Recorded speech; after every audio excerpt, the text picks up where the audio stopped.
Okay. So, ito na po tayo sa October 17, 2023, Tuesday, Dark and Light Side of Life, episode 33. Ito ho yung mga dahilan o na mga problema suliranin nyo sa ngayon, di ba? So, titignan natin kung ano yung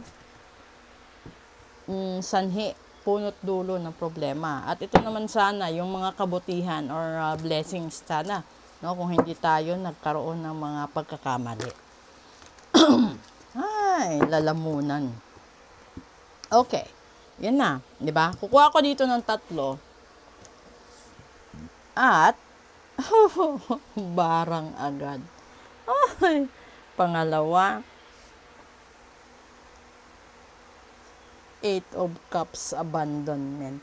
Pangatlo, ay, King of Pentacles. Okay. So, ibig sabihin nito, no, binarang ka,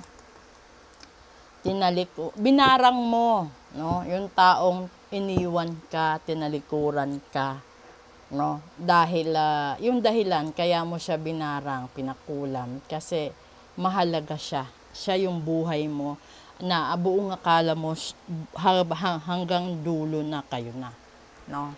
Ito kalimitan ang yayari ito kapag mayaman ang isang tao na lahat ibinigay sa iyo, lahat nakukuha mo kahit hindi mo hingin, no. Tapos bigla kang dumating sa punto na binarang mo na siya dahil sa pag-iwan niya sa'yo. Binarang mo siya dahil tinigil na niya yung suporta sa'yo. So, ito yung isa doon. Tapos yung isang anggulo na nakikita ko dyan, yung iba naman is binarang mo para mapunta sa'yo dahil nakalaan siya sa iba. Yun na yun. So, kahit anong gawin natin sa buhay, no? Kaya tayo nagkakaroon ng problema dahil masyado tayong greedy na ayaw natin magbanat ng buto, ayaw natin magsumikap sa sarili nating pagod, no, at hirap.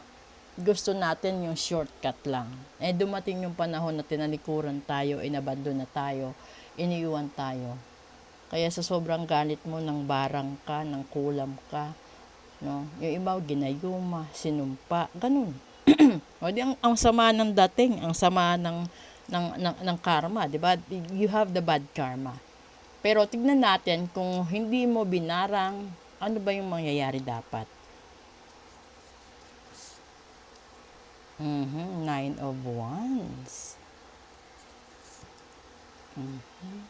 At a Five of Wands. Ito, 'di ba? At Hermit. Okay.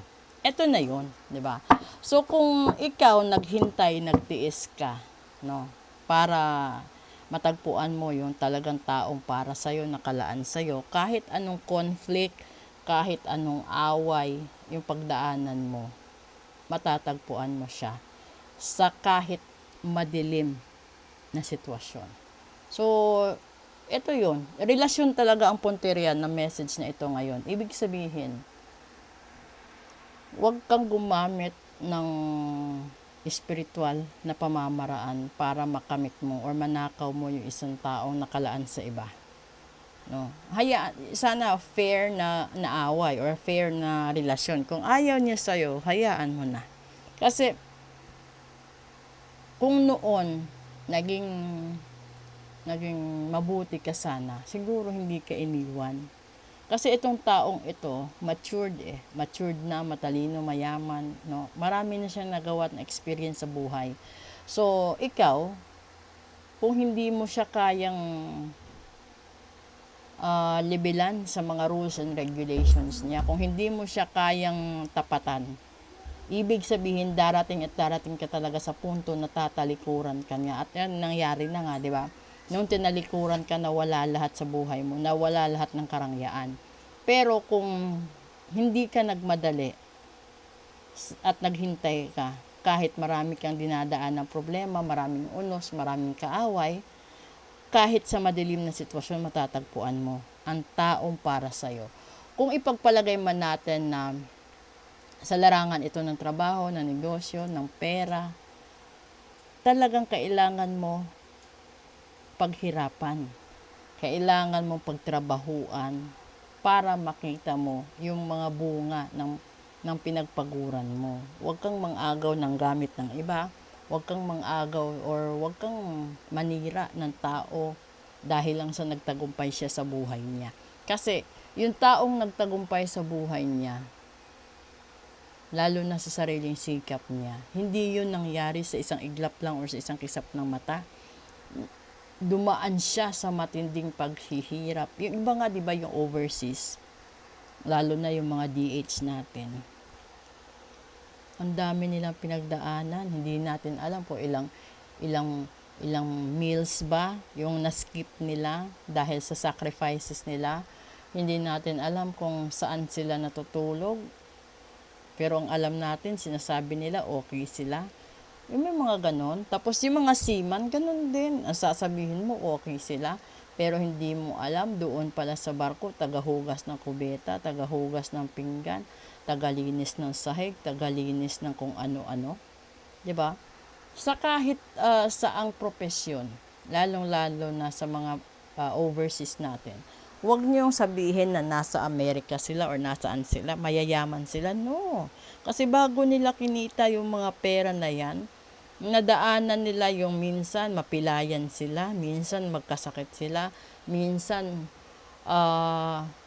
nawalan din sila. Ang hindi ninyo alam, nandun na sila nakikitira sa mga kakilala nila, kaibigan nila. Yung iba nga, doon na sa embassy, yung humihingi na ng tulong doon kasi nasaktan na sila, di ba? So, ganun yung mga nangyayari sa mga tao.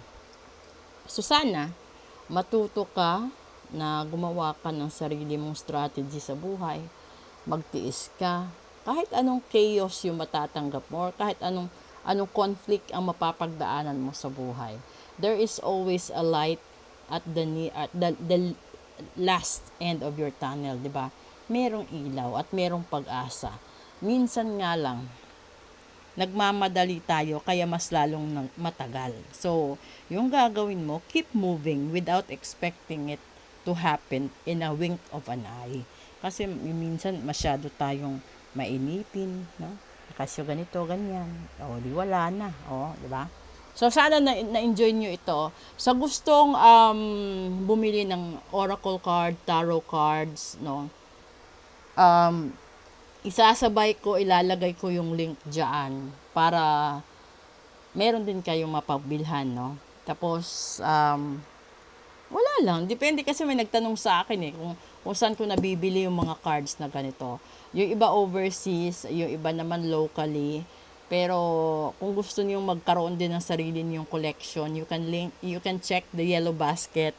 Isasabay ko dito para magkaroon kayo ng mga barahang katulad nito. Okay?